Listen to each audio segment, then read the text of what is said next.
This episode may contain content of a graphic nature, including descriptions of physical and sexual violence against adults, children, and animals. Listener discretion is advised. Hi everyone, I'm Tanya. And I'm Talia. And we are Crimes and Consequences, a true crime podcast.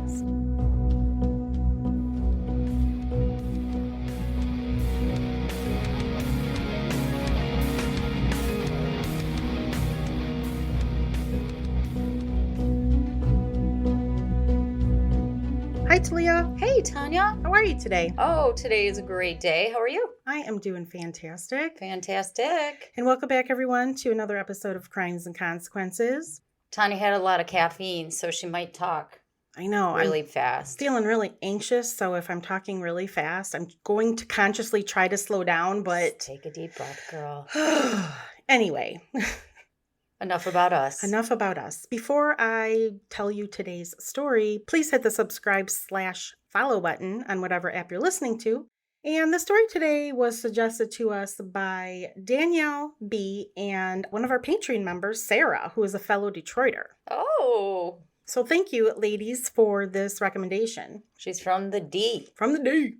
Our story begins in Jacksonville, Florida, where beautiful, young, 8-year-old Cherish Perrywinkle lived with her mother. Her mom's name was Rayne Perrywinkle, and she also lived with her 2 younger stepsisters, who were 4 and 5 at the time. They lived in a 1-story home that was located on the north side of Jacksonville, and Cherish's upbringing was a little bit chaotic. Her mother, Rayne, and her father, Billy Giroux, were involved in a pretty ugly custody battle following their divorce, which was in 2010. At the time, a lot of things were being thrown Rayne's way. There were discussions surrounding her mental health, which was said to be quite poor, and Billy used all of that information to gain a leg up in court. Since they couldn't work things out on their own, they were placed in front of a custody evaluator, and Talia, you and I have done this like a billion times. Yeah. And that custody evaluator was the person that was going to make the final decision as to who got custody of Cherish. According to the custody evaluator in the case, his name was Robert Wood. He feared for Cherish's safety in her mother's custody, and he voiced his objections in court. He argued that Rayne created an unstable environment for her children while living with her boyfriend. Regardless of these concerns, Rayne was awarded full custody of Cherish and her 2 sisters, Destiny and Nevaeh. Fast forward to June 21st, 2013. Cherish was preparing for an extended stay at her father's house in Florida. It was a really exciting time for her as she was going to leave on a plane the next day and spend some quality time with her dad. Rayne was helping Cherish get all of her belongings ready and making sure she had everything that she'd need while she was away.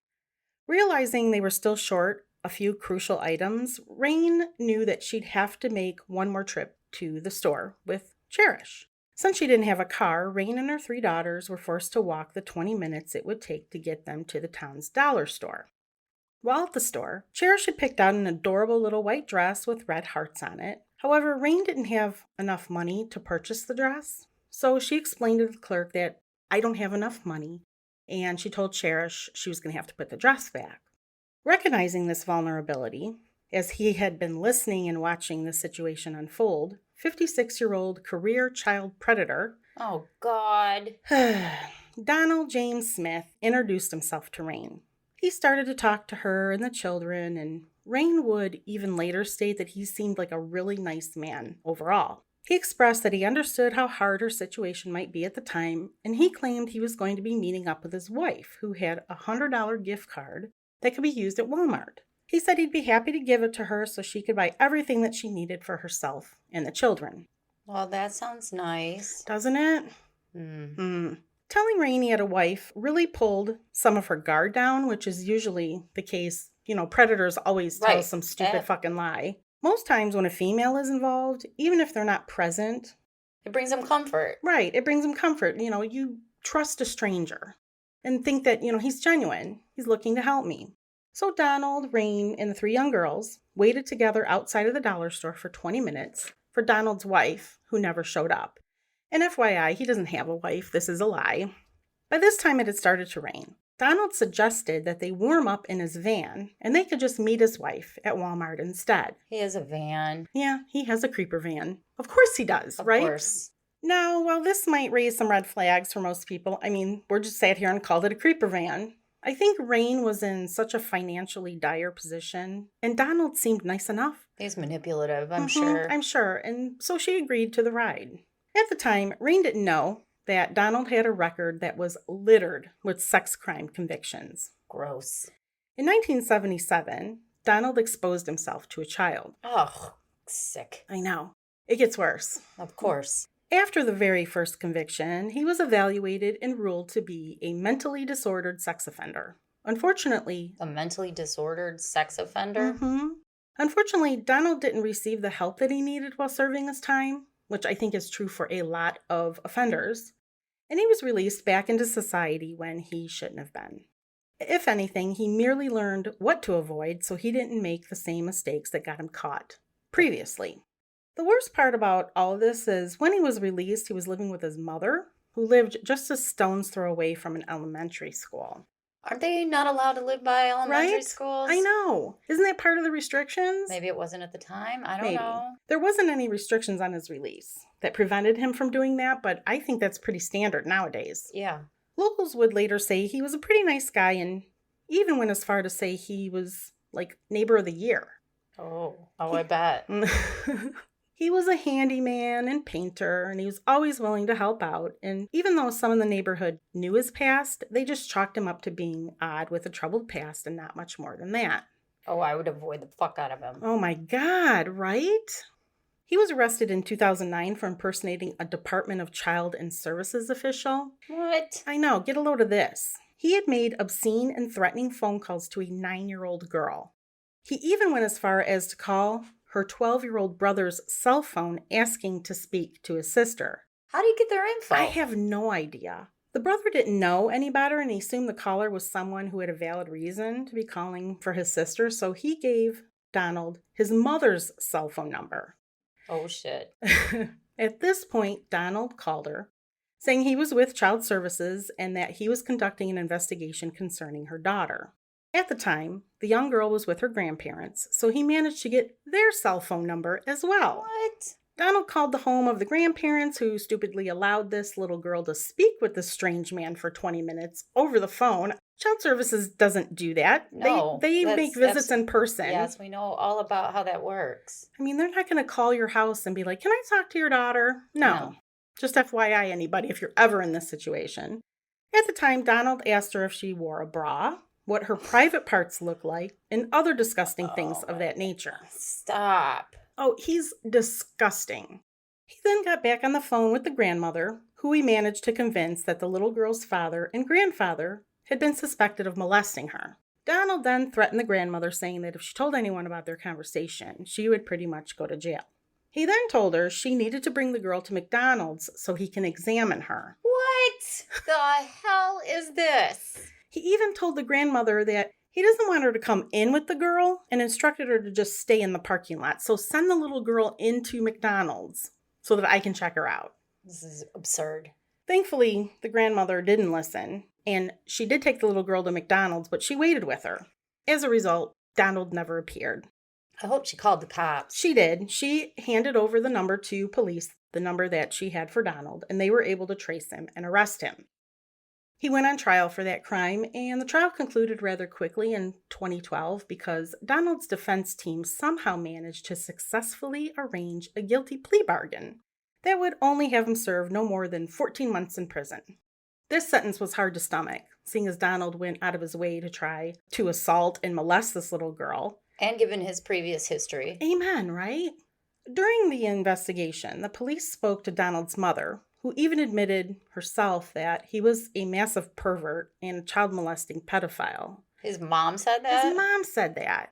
She stated she didn't want him living with her any longer. She claimed she was going to move out of her house that she'd been living in for decades and had plans to make signs on pieces of wood she found at the house about Donald and his perverse nature. She said she planned to stand outside with her friend from across the road, Emma, and they'd be broadcasting those signs to propose that he be evicted immediately. None of this happened, by the way. She could just evict him. Yeah, she really could. But his mother was in denial because, in the same breath, she went on to say that, well, he would never prey on a child. She said, quote, "He has never touched a child. He's just never around children, and children just aren't his thing," end quote. The fact you have to say that out loud speaks volumes to me. It just sounds like you're lying to yourself. Right. Or trying to convince yourself of Right. that. In the same conversation, she referred to his 1992 arrest and said, quote, "I am right that he had been using drugs and I guess there was an exposure. He exposed himself to a child. Didn't touch the child, but it was a child that was in the area where he was living," end quote. Never mind the fact that the child in question reported the description of the vehicle he was driving at the time. I bet it was a van. Probably. Donald also previously served time for attempting to kidnap and sexually assault minors. On one occasion, he attempted to lure a 13-year-old girl into his van. When she tried to get away, Donald literally chased after her, but thankfully she lost him in the process. Another time he tried to lure 2 girls into his van where he had a plethora of pornographic magazines. Thankfully, the girls were able to identify this as inappropriate behavior, and they also got away. Shortly afterward, he was sentenced to 5 years in prison. It should be noted that in his local area, people who knew him said he had a history of just driving around in his van, Oh, I'm sure. going out of his way to show young girls pornography. Everybody just thinks this is fine. Like, This is unbelievable. if you knew this about a neighbor, No. right? Nope. I'd be like, "Oh, Donald's nice. He's a handyman. And yeah, he's kind of a pervert and drives around in his van showing girls porno, but..." I'd fucking move. Right. I mean, that's serious. Or at least call the police. What the fuck? I'd never let my kids out of the house. Honestly. In 2002, Donald's former psychologist described him as a clear and present danger to children in the community. Of course, the authorities did nothing with that information. Before Donald met Cherish and her family, he had only been out of prison for 3 weeks. Literally the same morning he would meet them, the police would do a routine address check because they simply needed to know where he was. Interestingly enough, just 10 days before meeting the Perrywinkle family, only 4 days out of prison, 2 different people called Crime Stoppers reporting Donald. The first call came from someone who had seen Donald acting very weird as he walked up and down the aisles at a Walmart in Central Florida.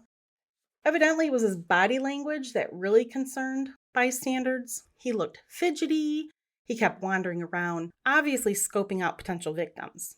There's a lot of weirdos in Walmart. I'm just saying. That's a known fact. I know, and I'm sure some of them are harmless. But people were really put off by his behavior, which is why they ended up calling Crime Stoppers. The second call happened the same night he met Cherish. Someone had seen Donald hiding behind a woman's clothing rack on his phone, potentially filming victims.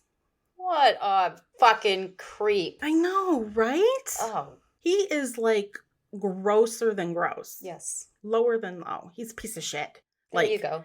Yeah. On that fateful night that Donald met the Perrywinkle family, as he was driving the girls to Walmart, he let them out. They got there. He told them, "Go ahead, go inside and start shopping." And he was going to wait for his wife to arrive. At the time, this gesture made Donald look obviously less threatening, as we discussed, because he didn't follow them around. Right. He's like, go ahead. Yeah, Just go whatever you ahead. want. I'm just going to chill here, wait for my wife. Okay. I'm sure Rayne was probably feeling lucky that someone was so kind and generous to help her and her family. Shortly after, he joined the girls in the store while they were shopping. He made no mention of his wife's absence at the time, and no one seemed to ask him either. He didn't buy anything for himself except a bundle of rope. He then picked out a pair of high-heeled women's shoes for Cherish that were really inappropriate for her age. Rayne told him absolutely not, and she claimed she herself wouldn't even wear those shoes. Disturbingly, he took Cherish to the changing room alone 2 different times, which I don't even understand how that happened. However, he did return with Cherish, which probably solidified in Rayne's mind that her kid was okay with this man. They spent a few hours shopping, and Rayne didn't seem put off by the fact that Donald's wife still hadn't shown up. As it got closer to closing time, the girls began complaining that they were hungry. So Donald immediately jumped on this opportunity and offered to buy cheeseburgers for the family at a McDonald's that was located inside of Walmart. It was about 10:30 p.m. at this point. Wow, they've been Shopping a long time at A Walmart. long time. Donald began walking away and Cherish quickly followed him. And there's a video of this that you can find online. I will post a link to it. When Rayne was later asked why she would let her daughter go with a stranger, she responded by saying she thought she'd be safe since McDonald's was located inside the actual building. Also, she claimed that there were still plenty of people around, and it was late in the store, so she didn't feel as though anything bad could actually happen. She let Cherish go to the changing room with him. Right. And he came back twice. Mm-hmm. Right. Like, he doesn't seem like a weirdo. Not to her. Not to her. That was the last time anyone saw Cherish alive. Instead of going to McDonald's, Donald left Walmart with Cherish. Surveillance cameras would later show footage of the two leaving the store at 10:44 p.m., where Cherish can be seen skipping through the parking lot and holding Donald's hand. They got into his van, and as seen on CCTV, they drove away. Before I tell you more, I'm going to take a break. Around 11 p.m., Rayne realized that neither Donald nor Cherish had returned. There she was standing with a shopping cart full of all these things that this man promised to buy, and there was no sign of him or her daughter. She walked over to the McDonald's, which she found was closed. She immediately became frantic. She borrowed a Walmart employee's cell phone and called the police to report a kidnapping at 11:18 p.m. Oh, man. And here's some of the call. Jacksonville 911, Robinson. Hi, I'm at Walmart. I'm in turn. I think I've been taken. What do you mean? Taken by a stranger. I can't find her. Okay, ma'am, how old is and you say you at the Walmart on Lim Turner? Yes, I am. Okay, where did you last see her at? Walmart. I met a man today at Dollar General. He saw that I was struggling to buy them some clothes. He drove us here to buy us some clothes, and the only reason I went with him because he said his wife was going to be here. Because I told him I don't take rides with strangers. When was the last time you saw her? How long ago? About half an hour ago. So you've been looking for her for a half an hour? Yes. There's nobody in the store. And he knew the store was closing. He said he was going to McDonald's. She went with him. I should have told her to stay with me. He wanted her to buy these really tall shoes that were women's shoes, and I told him no. I said they're too high for her. I wouldn't even wear shoes that high. Maybe he was grooming her. I hope to God he doesn't kill her, and I hope to God he doesn't rape her. Unfortunately, there were crucial delays following Rayne's 911 call to emergency services. Evidently, the dispatcher concluded that things that were said during the call were basically not rational for a mother whose daughter had been supposedly abducted. What? I know. Instead, the dispatcher thought there was a lack of authenticity to the call. This ultimately ended up slowing down the investigation before it had even begun. That's unbelievable. I don't know. Is that their job to make that call? No. I don't know, right? No. You got to investigate that. Mm-hmm. Right. Don't they investigate every call? Yeah, even stupid ones. Right. Even stupid ones. But this one isn't stupid. I'm not saying that. Right. No, not at all. When the dispatcher relayed the details of the call to the police, she completely left out concerns that Rayne had expressed about her daughter being raped and murdered. And as a result, the matter was designated as a missing persons case. In this instance, it should have been seen as much more serious crime, such as kidnapping. Well, it's still even a missing person of a child. Right. I mean, she's saying her kid left with a man. Isn't it enough? Now, if it had been deemed a kidnapping, authorities would have been prompted to contact local media to alert people that a child had been abducted. People would have been on the lookout for Cherish, Donald, and the van he was driving. To make matters worse, officers later doubted how genuine Rayne was.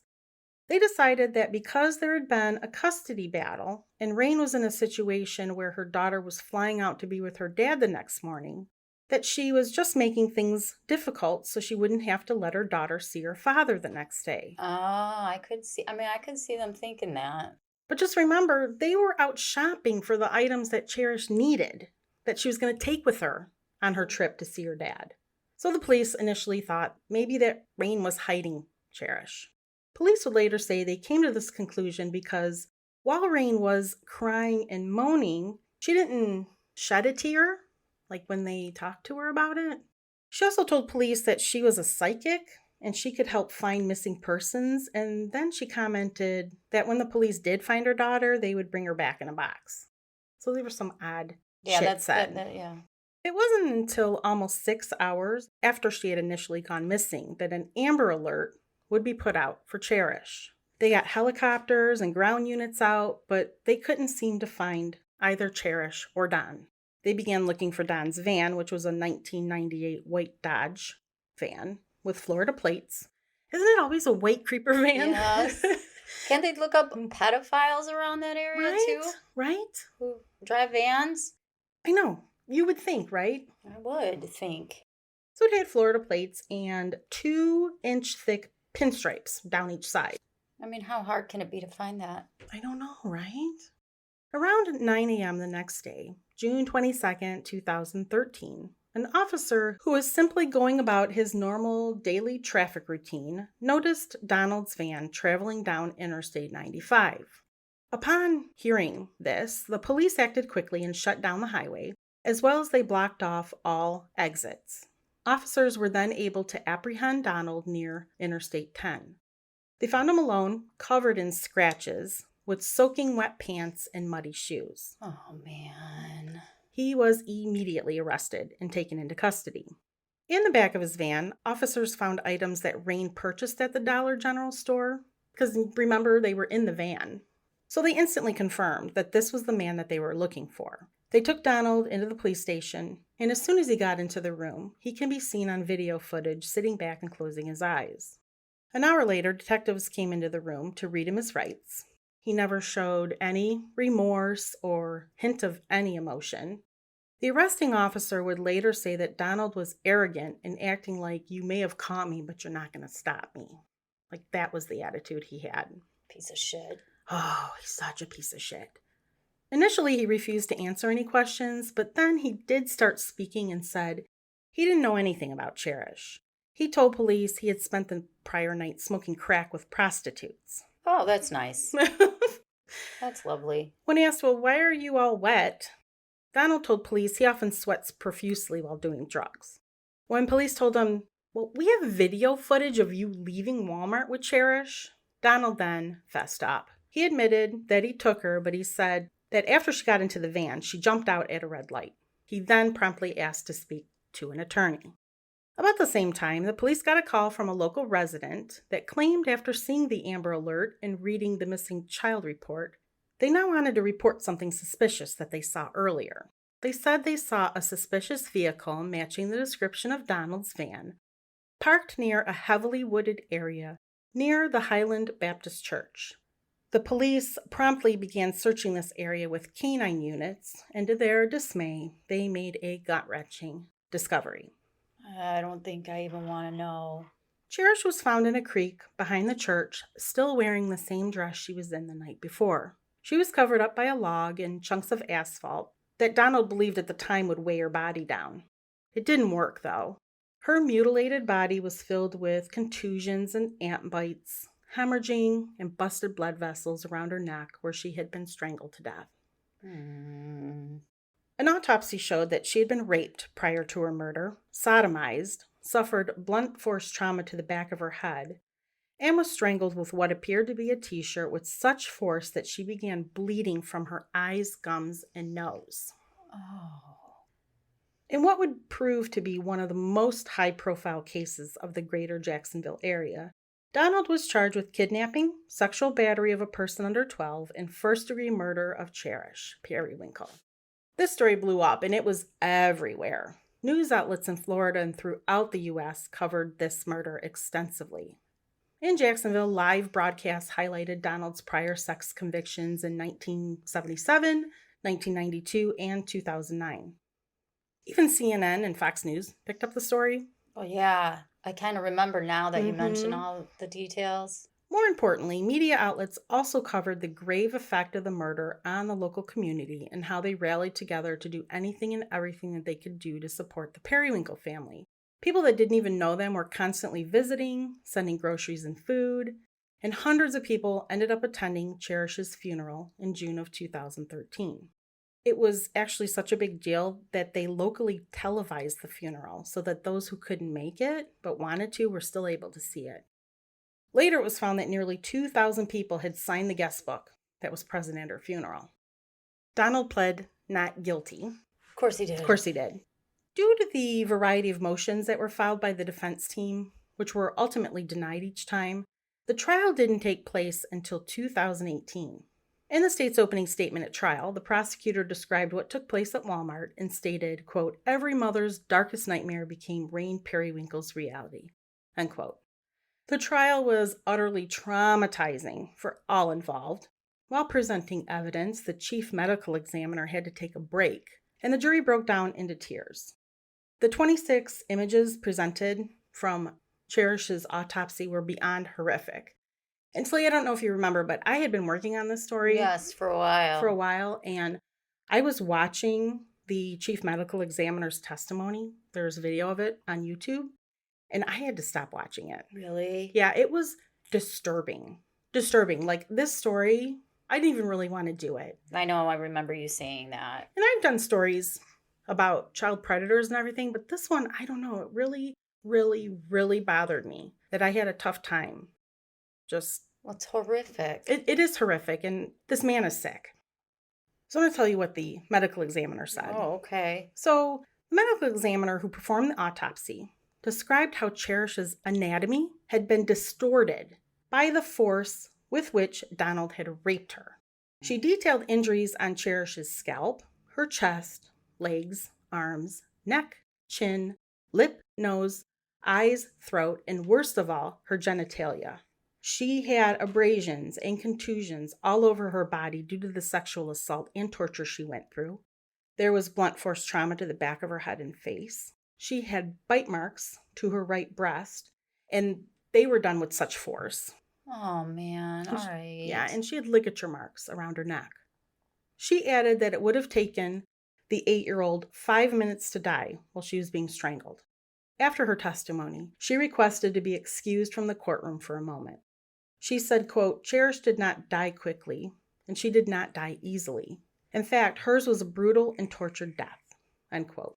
They said she put up a fight. She had defensive wounds to her arms and hands. Donald also had scratches all over his face and arms. Yeah. A crime laboratory analyst confirmed and testified that Donald's DNA had been found both on and inside Cherish's body. He put the odds at 1 in 35 quintillion that the DNA belonged to someone else. On the second day of the trial, secret jailhouse recordings of Donald emerged, and officers disguised themselves and were doing work in his cell, and part of the work was planting a recording device in his cell. So in the recordings, Donald can be heard talking to an inmate about a group of 12 and 13-year-old girls that had visited the jail. Donald said, quote, "That's right up my alley right there. That's my target area. I'd like to run into her at Walmart." Then he added, quote, "Cherish had a butt on her. She had a lot for a white girl," end quote. I hate him. Oh, he's disgusting. I hate him. I can't even... I hate... Yeah. Further recordings revealed conversations that Donald had with his mother when she came to visit him. He discussed the rape and murder charges he was faced with and almost bragged in a way, saying the case, quote, "is probably one of the most explosive cases that's ever come out of Jacksonville. This has got every major component in the system. You have kidnapping, you have death, you have rape of a child. That is explosive material to the max. Casey Anthony didn't have all that," end quote. What the fuck is wrong with him? He went as far as to tell his mother a story that really portrayed him as the victim caught up in a bad situation he didn't know how he got into or how to get out of once he was in too deep. He said he was going to use the insanity defense at trial. In a phone conversation with his mom, he can be heard asking her for a copy of the DSM-4, which is a guide to mental disorders, so that he could practice acting mentally ill in court. Well, he's just stupid. He's saying this on the phone. Mm-hmm. He's been in jail before. Like, you don't know? He's like 57 years old or something. Yeah. He should know. He should know better. But I'm glad he doesn't. He stated the following, quote, "We have to be careful about how we express ourselves," end quote. And he uses sign language as his mother worked as a sign language interpreter. Why did he use sign language sometimes and then not others? Right? Because then he says, familiarizing myself with, different kinds of mental illness like psychosis, bipolar disorder, schizophrenia. So I'm thinking I may just be borderline disorder line. I need to be all the way over and I'm not. Borderline disorder line? Yeah. The hell is that? He said, mental illness is basically my whole defense and it's got to be good. Get me the book.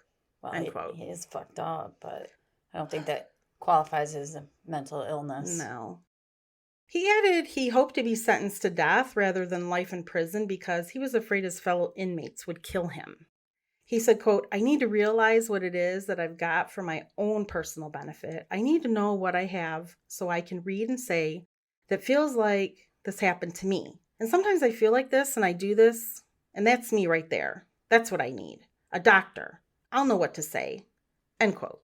He told his mother that when he was finally caught, he wanted to blow his brains out, but didn't because he still had one last thing to do, and that was telling her that he loved her. He said, quote, "I would have just left this earth and you would have never known what happened. I had to see you one more time to tell you what happened. I'm so sorry to say I don't know how this happened, and really, I don't know. I will tell you something. I damn sure better know because if I don't, they're going to kill me." End quote. He said he can't go to prison 3 times. Before then, he said, quote, "There's no way my charges, Donald," and he makes stabbing motions toward his chest, "they'll stab me to death. They'll beat me to death. They'll break me. I wouldn't last a month. I'd be dead. So it's either death row or the hospital. There is no prison. I'd rather go to death row because I'm going to die anyway. Prison is going to kill me." End quote. Then he lifted up a note to show his mom, almost as if he was pleading his case for her to get that book. And he requested that was the only thing that was going to save him. And he told her, "Let me tell you something. You know I'm pretty freaking good. I'm not a violent person." No, not at all. Not at all. She's got to be like, what the hell did I raise? I know, honestly, right? But maybe she's in denial. She sounds a little cuckoo. He also said to her, like, "I just snapped. Mm-hmm. I don't know what happened. I just snapped." Mm-hmm. And he did admit to her, like, she had to go when he referred to Cherish. And you want to hear what he says about what he did? Oh, sure. He said, "Rape is not a sex act. It's violence. It's a violent act." It's a violent sex act. Yeah, thank you. Exposing yourself as sex. Touching, that's sex. Oh. Rape, that's not about sex. It's about violence. And in that point, I was so psychotic. I was extremely violent. She had to go. I don't care. She had to go. That's my life sitting right there. Shit, you're going to kill me? And he meant that question toward Cherish. "It's your fault I'm going to die." Again, directed toward Cherish. "I was raging." End quote. Donald didn't testify on his own behalf, and actually his defense team didn't call any witnesses. Well, what are they going to say? I know. I mean, come on. He's a fucking pedophile. The jury deliberated only 19 minutes before unanimously finding Donald guilty of kidnapping, sexual battery of a person under 12, and first-degree murder. By specific verdict, the jury also convicted Donald of both premeditated and felony murder with kidnapping and sexual battery as the underlying felonies. He was inevitably sentenced to death row. In April of 2021, Donald appealed his conviction on the grounds that he didn't receive a fair trial. Mm-hmm. He claimed that the jury was biased due to the news coverage. He said that the emotional reaction to the pathologist had prejudiced the jury. He also claimed that the admission of the autopsy photos had unduly influenced and unfairly influenced jurors. However, the appeal was dismissed. Dismissed. Donald is now 65 years old, and he's an inmate at Union Correctional Institution. As for Cherish's parents, Rayne endured a huge amount of criticism after the trial about her as a mother. In 2017, she said she wasn't able to hold down a steady job, in part because people blamed her for her daughter's brutal death and because she was grieving.